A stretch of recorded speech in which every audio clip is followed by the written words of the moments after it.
अनुपमा जी, महाराज जी राधा वल्लभ श्री हरिवंश। महाराज जी, life में discipline अनुशासन की कमी लग रही है। कुछ भी करने बैठती हूँ तो मन इधर उधर भागता है, कोई काम एकाग्रचित होकर नहीं कर पाती। महाराज जी, मैं क्या करूँ कि मेरा मन एकाग्र हो सके? तो पहले देखो कि आपके इस पूरे भवन में अनुशासन करने वाला कौन है। पहले तो हम देखें ना, हर चीज को, जो चीज हमारी मांग वो हमें देखना है। आप ही कह रहे हैं कि हमारे ऊपर शासन करने वाला ढीला है, तो स्थूल से चलते हैं फिर सूक्ष्म में पहुंचते हैं। स्थूल में हमारे ऊपर शासन माता पिता, गुरु और शास्त्र, समाज, यही शासन व्यवस्था है। जो थोड़ा आध्यात्मिक है वो शास्त्रों की बात से डरते कि शास्त्र में लिखा है ऐसा नहीं करना चाहिए, वो मैं गलत कर रहा हूँ, उसको डर लगता है कि शास्त्र आज्ञा का उल्लंघन। बड़ा आस्तिक पुरुष होता है जो ऐसा सोचता है। हमने गुरु बनाया, संतों को अपना माना है, उनकी आज्ञा के विरुद्ध चल रहा हूँ। और फिर नीची धरा के जो लोग होते हैं, यार समाज क्या कहेगा। माता पिता का शासन, समाज का शासन, शास्त्र का शासन, भगवान की वाणी का शासन, जो भगवान आदेश करते हैं, चाहे गुरु रूप में संत रूप में। अब आंतरिक शासन की बात है। हमारे पूरे अंतर विभाग में शासन करने वाली बुद्धि है, वही हमें डांट लगाती है, वही हमें गलत सलाह दे देती है। अब आप खुद जैसे स्वीकार करें कि हमारा शासन विभाग कमजोर है, मतलब हमारी बुद्धि गलत है। जो शरीर को, शरीर के भोगों को अपना जीवन बना ले, वो बुद्धि निकृष्ट है। और जो बुद्धि भगवान को अपना मान ले तो उसमें सामर्थ्य आ जाएगी। भगवान को अपना मानते ही सामर्थ्य आ जाती है अंदर से। जहाँ आप प्रभु को अपना मानेंगे तो आप में सामर्थ्य। नाम जप कीजिए, कुछ पाठ कीजिए प्रभु की लीलाओं के, और अपने को प्रभु का जन मानिए, तो आपकी बुद्धि शुद्ध होने लगेगी। शुद्ध बुद्धि जला के राख करने लगेगी। अगर आप गलत पैर रखेंगे तो आग लग जाएगी आपके हृदय में। और बार बार यही हो, वो ऐसा शासन नहीं करती, आपको जला के, न दिन में चैन न रात में चैन। आपको कान पकड़ना पड़ेगा अपने आप से, एकांत में भी कभी गलती नहीं कर, तब जाके वो चैन लेने देगी। उसका शासन ऐसा। और जिसकी बुद्धि शासन सही करने लगती है, उसकी मन और इंद्रियां फिर ठीक से चलने लगती हैं। हमारे यहाँ का शासन विभाग बुद्धि है और बाहर का शासन विभाग है समाज, गुरु, संत, शास्त्र, माता पिता। दोनों चाहिए हमारे लिए जीवन में। जिससे समाज का भय खत्म हो जाता है, वो राक्षस हो जाता है। जो शास्त्र गुरु संतों की आज्ञा नहीं मानता, उसकी बुद्धि मंद हो जाती है। माता पिता गुरुजनों की आज्ञा पर विचार करके चलना, ये बहुत बढ़िया बात होती है। तो हमें लगता है भगवान का आश्रय लिया जाए और शास्त्रों की आज्ञा के अनुसार चला जाए और नाम जप किया जाए तो हमारा मंगल हो जाएगा। नहीं तो आजकल हमारी लोगों की मांग होती स्वतंत्रता। यार मनुष्य जीवन मिला, मैं स्वतंत्र हूं, किसी का शासन मैं स्वीकार नहीं कर सकता। वो बोल रहा है जो काम का गुलाम है, जो भोगों का गुलाम है, छोटी छोटी बातें उसे परास्त कर रहे हैं, वो कह रहा है मैं स्वतंत्र हूं। आप देखो, वो आदमी बोल रहा है। और जो वास्तविक बुद्धिमान है वो ये कभी नहीं कह सकता। भाई मन कुछ भी कहे, आप कुछ कहें, लेकिन हमारे माता पिता, हमारे गुरु, शास्त्र, शराब नहीं पीना, मांस नहीं खाना, गंदे आचरण नहीं करना, मैं नहीं कर सकता, क्योंकि हमारे ऊपर शासन है, हम कोई स्वतंत्र नहीं है। आज हम गलती करेंगे, हम कल घर में डांटे जाएंगे, या शास्त्र आज्ञा करता है, हम भगवान के सामने कैसे जाएंगे, वो डरने लगेगा। पर आज ना तो हम भगवान को मानते हैं, ना संतों को मानते हैं, और ना हम अपनी बुद्धि की भी मानते हैं। अगर वो शरीर भी सलाह दे तो मन इतना प्रबल हो चुका है कि एक कोने में बुद्धि को रख देता है और मनमानी आचरण हो जाते हैं। तो हमारी बुद्धि पवित्र हो, उसके लिए हमें नाम जप जरूरी है। प्रभु का नाम जप करें और डरते रहें। कोई देख रहा है, ये बात समझो। हम लोग क्या समझते, जैसे बंद कमरा है, कोई नहीं देख रहा। नहीं, कोई तो है जो देख रहा है। जहाँ सबकी सत्ता है, सब जगह भगवान है, तो कमरे में भगवान नहीं। एक दो आदमी गए शिष्य बनने के लिए, तो कहा महाराज मुझे शिष्य बना लीजिए। तो उनका ठीक है, 2 तरबूजे दिए, बोले दोनों लोग ऐसी जगह काट के लाओ जहाँ कोई ना हो। तो एक गया, 1 आध घंटे में काट के ले आया। एक पूरा शाम हो गई और सीधे चाकू और तरबूजा ला के रख दिया। क्यों? काटने वाले से कहा कि तुम बहुत जल्दी आ गए थे। बोले हम एक जगह गए, पहाड़ के पीछे गुफा थी, आसपास देखा कोई नहीं, काट के ले आए। आप तो बोले महाराज मैं जहाँ भी गया तो मुझे लगा भगवान तो देख ही रहे ना, दिन है, सूर्य है, दिशाएं हैं, पृथ्वी है, सब भगवान तो देख ही रहे ना। हमें कोई ऐसी जगह नहीं मिली जहाँ कोई न देख रहा हो, इसलिए मैं आज्ञा पालन करने में असमर्थ। बोले तुम शिष्य बनने के अधिकारी। उसे कहा जाओ तरबूज खाओ जाके। तो हम लोग जब भगवान को नहीं डरते तभी तो पाप होता है।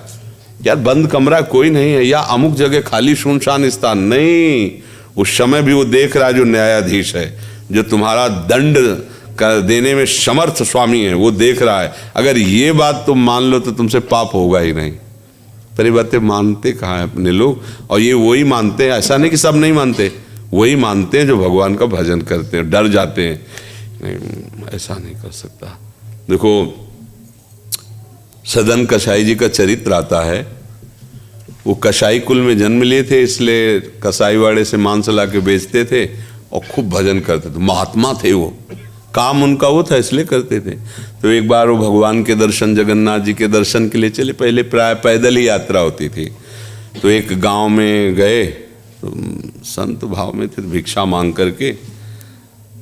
जो भजन करने वाला होता है इसमें एक भागवती का आकर्षण होता है, बिना वो ट्यूब लगाए वो आकर्षण होता है। ये जो ट्यूब लगा के आकर्षण होता है ये तो रजोगुणी होता है। संतों को भागवती का आकर्षण होता है। उनका रूप भले तुमको ऐसे बिगड़ा दिखाए, लेकिन ऐसा लगता है मैं इनको देखता रहूं, इनसे बात करता रहूं, मतलब एक आकर्षण होता है, भागवती का आकर्षण होता है। उस महिला ने देखा जिस घर में मांगने गए, तो उसने कहा हमारी इच्छा है आप यहीं प्रसाद पा लीजिए। तो उनका ठीक है, गलती हो गई उनसे भी। शास्त्र आज्ञा करता है 5 घर दरवाजे के बाहर मांग कर लेना चाहिए। संतों के लिए है, आप घर के अंदर घुस नहीं सकते, ये नियम नहीं, गुरुजनों ने सिखाया है। दरवाजे के अंदर कदम नहीं, दरवाजे पर आवाज, राधे श्याम, जोर से। फिर आवाज कोई हमारी सुने, 3 आवाज तक दीजिए, फिर हट जाइए, फिर नहीं रुकिए। अगर कोई सुनता है, हाँ क्या चाहिए, रोटी, पैसा दे, अनाज दे, अन्य चीज बिल्कुल नहीं, रोटी केवल। रोटी ले ली, और रोटी मांगने का अधिकार उदर पोषण करके भजन करने वालों के लिए 5 घर का आदेश है, इसीलिए 5 घर का आदेश। गलती हो गई, उन्होंने स्वीकार कर लिया बैठ कर पाना। संत हृदय थे, उनका चलो बड़ी श्रद्धा से कह रहे, तो आप कहाँ जा रहे हैं? वह जगन्नाथ जी के दर्शन करने जा रहे हैं। थोड़ा समय रह गया, कहीं ना कहीं तो रुकेंगे ही, आज हमारे घर में रुक जाइए। गलती हो गई, ये दूसरी गलती हो गई। विरक्त को कभी किसी गृहस्थों के आसनों में शयन नहीं करना चाहिए। अगर कभी उसको शयन करने का भी भाव बने तो घर के बाहर, अगर कोई निवास स्थान जैसे चप्पड़ पड़ा है या ऐसे, नहीं तो देवालय, गांव के किसी देवालय, रोटी मांग ले, खा लो देवालय में, सुरक्षित जीवन। अगर कभी उनके आसनों पर शयन करने का तो कभी नहीं, क्योंकि उनके आसन परमाणु है ना उनके गृहस्थी के। ऐसा नहीं हो गया हम बैठ गए जाके तुम्हारे पलंग में, तुम्हारे तो नहीं, जमीन पे आसन लगाओ, जमीन पे बैठो, वो गृहस्थों का। अगर ऐसा कुछ है तो साधु कमंडल में गंगा जल रखते थे, जल डाल लिया, आसन अपना बिछा लिया, कुछ क्षण के लिए बैठ गए, शयन नहीं। शयन तो बाहर, घर के बाहर जैसे छप्पर पड़ा है, ऐसे घर के बाहर भी बारंडे होते हैं ना, खुले चौड़े पे होना चाहिए, कमरे में ऐसे नहीं, ऐसे किसी गृहस्थ के। दूसरी गलती हो गई। अब ये गलती उनकी कृपा से, मतलब दयालु हृदय थे, तो कोई श्रद्धा से कहे तो लगता क्या है भाई, खा लेते हैं, शाम रात्रि में सो लेते हैं, सुबह चले जाएंगे। अब रात्रि में वो स्त्री आई उठ कर, क्योंकि उसके अंदर मलिनता भाव आ गया था। उसने अपनी बात प्रकट की, तो उन्होंने कहा तुम्हारा पति है, तुम ऐसी निकृष्ट बात क्यों सोचती हो? उसने सोचा इनका कहने का मतलब पति है, जाकर उसने पति को मार दिया। कामांध पुरुष कुछ भी कर सकता है, पति को मार। आए बोले पति को, अरे बोले महत अपराध, तू निकृष्ट स्त्री, ऐसी कैसी तेरी भावना हो गई?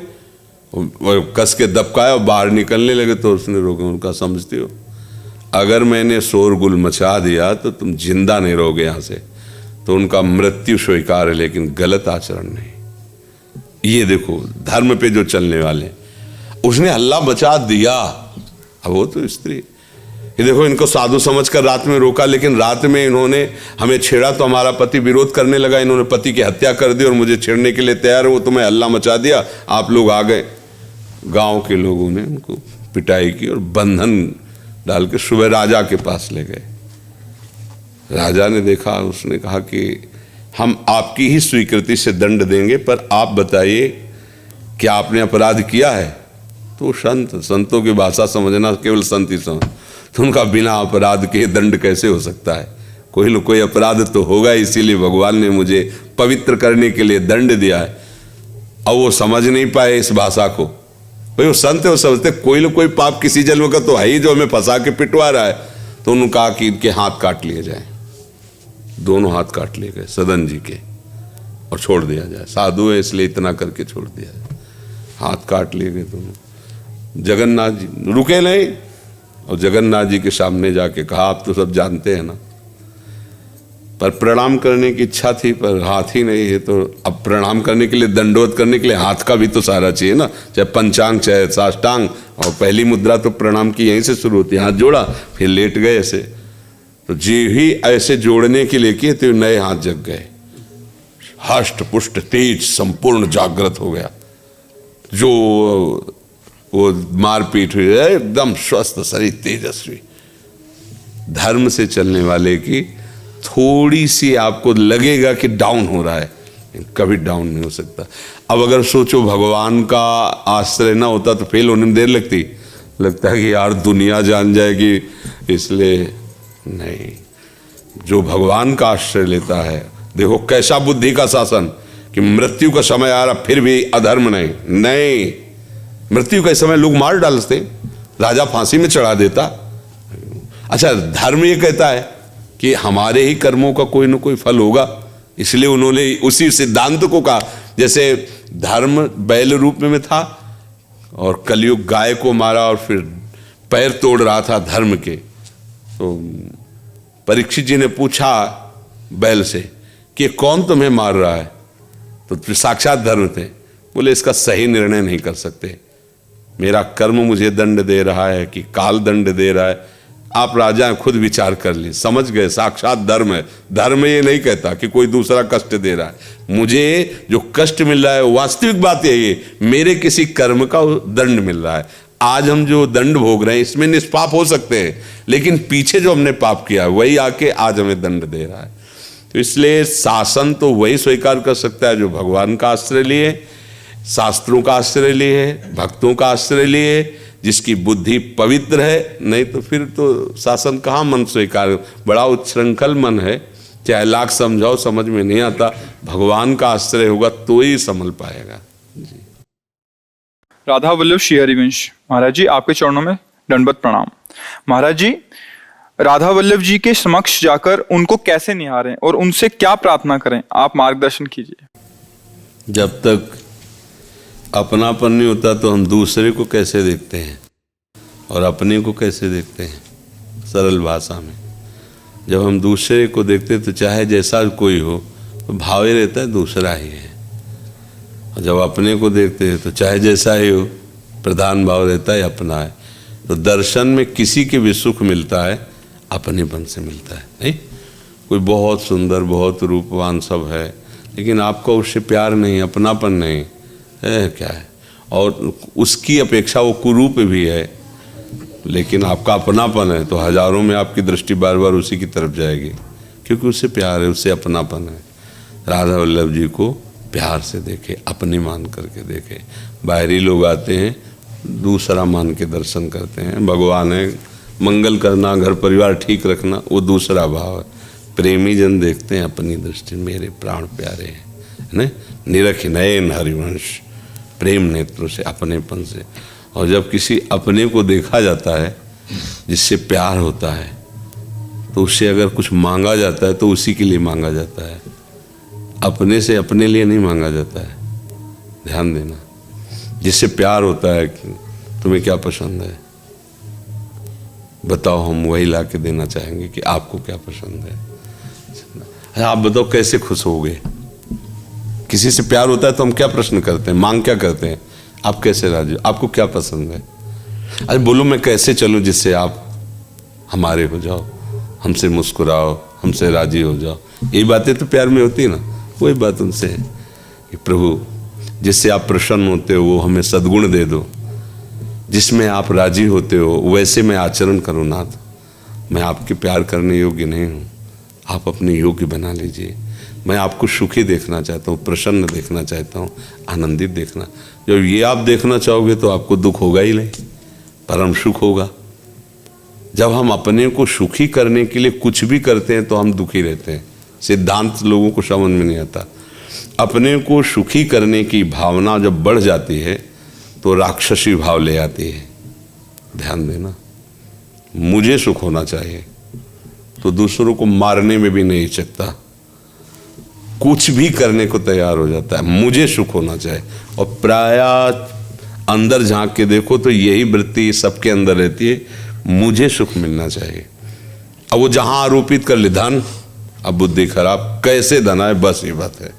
बहुत प्यारा मित्र है पर हमें लगा कि 10 लाख की व्यवस्था हो जाएगी इसको मरवाने में। आप पूरी सूचना दे दोगे, उसको मरवा डालोगे, क्योंकि मुझे सुख मिलना चाहिए। जहां आपका आरोप हो गया इसमें सुख है और मुझे भोगना है, आप उसकी परवाह, यही राक्षसी वृत्ति आ जाएगी। और प्यार में सुख होता है कहीं भी। जैसे हमको गुलाब जामुन प्रिय है, हमें गुलाब जामुन से प्यार, तो हमें सुख मिलेगा। वहीं दूसरे को नमकीन प्रिय, आप उसके आगे गुलाब जामुन तो नहीं। अगर उस वस्तु में सुख होता तो बराबर सबको होना चाहिए, लेकिन उसका प्यार नमकीन है, उसको नमकीन में प्यार लगे। मतलब अगर कहीं विषय में भी सुख दिखाई दे रहा है तो हमारी मान्यता में है, हमारे प्रेम में है। तो अगर हम ये अपना प्रेम वास्तविक जहाँ सुख है, वो सुख सिंधु प्रभु हैं, उनमें समर्पित कर दे तो हम प्रेमी हो जाए। हमें लगता है प्रभु को अपनापन से देखना चाहिए, मेरे हैं, और प्रभु मेरे कैसे प्रसन्न हो ये मांग करनी चाहिए। नाथ हमें वो सामर्थ्य दे दो, वो आचरण दे दो, वो भाव दे दो, वो बुद्धि दे दो, जिस समय आपको मुस्कुराता देख पाऊं, मैं आपको देख पाऊं कि मैं आज जो आचरण कर रहा हूं उससे आप प्रसन्न हैं। ये है, अगर यहाँ प्रश्न है तो फिर ये उत्तर है इसका। जी। सुनील जी संगरिया से। गुरुदेव आपके चरणों में दंडवत प्रणाम। गुरुदेव, कभी कभी मन में ये भय या आकांक्षा बन जाती है कि हमारे मन कर्म वाणी से कोई भी ऐसा अपराध ना बन जाए जिससे गुरुदेव के प्रेम से हम वंचित हो जाएं। होना चाहिए, ये रहना चाहिए। अगर ये बना रहेगा तो तुम निर्भय हो जाओगे। महाप्रभु कह रहे डरे डरप हरिवंश हित, जिनो भ्रमय गुण सलिर पर, जिनामन मंगल लोक त्यों सुहरिपद भर। ये आपके हम भी डरते रहते हैं, इस बात से तो हम भी डरते रहते हैं कि कोई ऐसी कभी गलती ना हो जाए, कोई ऐसा अभिमान ना आ जाए जिससे हम अपने गुरुजनों के सामने खड़े होने में भयभीत हो, हमें डर लगे। ऐसा डर बना ही रहता है। कभी कोई ऐसी गलती ना हो जाए जो हम श्री जी से बात करने लायक न रह जाएं, श्री जी के सामने खड़े ना हो, अपने मालिक के सामने कम से कम आँख तो मिला सके। और वो तभी आप कर सकते हो जब आप सही चलोगे। गलत होगा तो आपकी हिम्मत ही नहीं होगी, आपका मन कहने लगेगा मुझे नहीं जाना, वो मन आपको दूर करने लगेगा। जिसके अंदर ये डर है वो निडर हो जाएगा। अभय हो जो तुम्हें डराई, जो ये डरता रहेगा वो अभय हो जाएगा। इतना डर बना रहना चाहिए, जब तक जीवन है तब तक बना रहना चाहिए ये डर। जी। शोभा ठुकराल जी, मनीष ठुकराल जी वृंदावन से। श्री सदगुरुदेव भगवान आपके चरणों में कोटि कोटि नमन। सदगुरुदेव भगवान आपकी कृपा से धाम में कुछ महीनों से वास कर रहे हैं। महाराज जी, मैं घर में रहकर ही भजन करती हूँ, लेकिन मेरे शरीर के पति कहते हैं कि वृंदावन में मंदिर हैं, उनमें भी जाना चाहिए, सिर्फ घर पर रहकर भजन नहीं होता। अब आप ही इसका कुछ समाधान करें। हाँ, जाना चाहिए, वो सही कह रहे हैं। आज सत्संग सुना क्या? आज से सत्संग में हरिराम व्यास जी कह रहे कि यहाँ कुंज गलियों में विचरना और पद गुनगुनाते हुए प्रिया प्रीतम की कृपा प्राप्त होती है। ये करना चाहिए।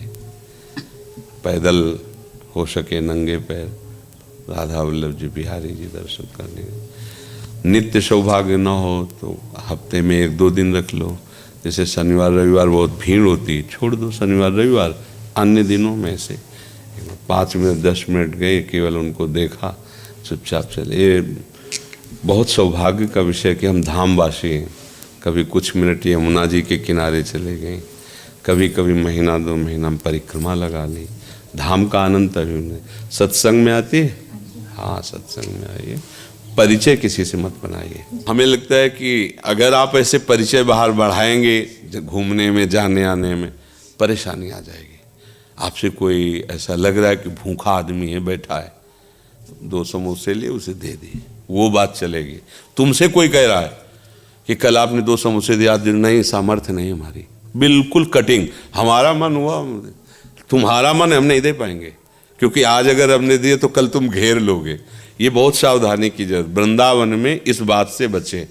आपकी भावना बन रही, 4 रोटी बनाई, गाय को एक गाय को दे दी, बंदरों को दे दी, वो तुमसे झगड़ेंगे नहीं। अगर दूसरा फिर परेशान हो जाओगे। सदगुरुदेव भगवान, हम दृष्टि बचाते हैं बहुत, जो कभी मिलते भी हैं तो भी वो आगे से आके बात करना, फिर हम नहीं चाहते, इसलिए हम कहते हैं इनको कि हफ्ते में एक बार ठीक है, ये कहते हैं हर दूसरे दिन जाना है। वैसे आपकी भी बात सही है, आपकी भी बात सही है। अब इसमें दोनों मिला के कर लो, ठीक है ना? आप अपनी बात कुछ रख लो, कुछ आप अपनी बात रख लो। ठीक है। अंजू गोयल जी, दिल्ली से। गुरुदेव, आपके चरणों में कोटि कोटि प्रणाम। महाराज जी, राधा सुधा निधि स्तोत्र का पाठ पूरा एक साथ हिंदी में कर सकते हैं? हाँ, कर लीजिए, श्री जी को सुनाइए, ठीक है।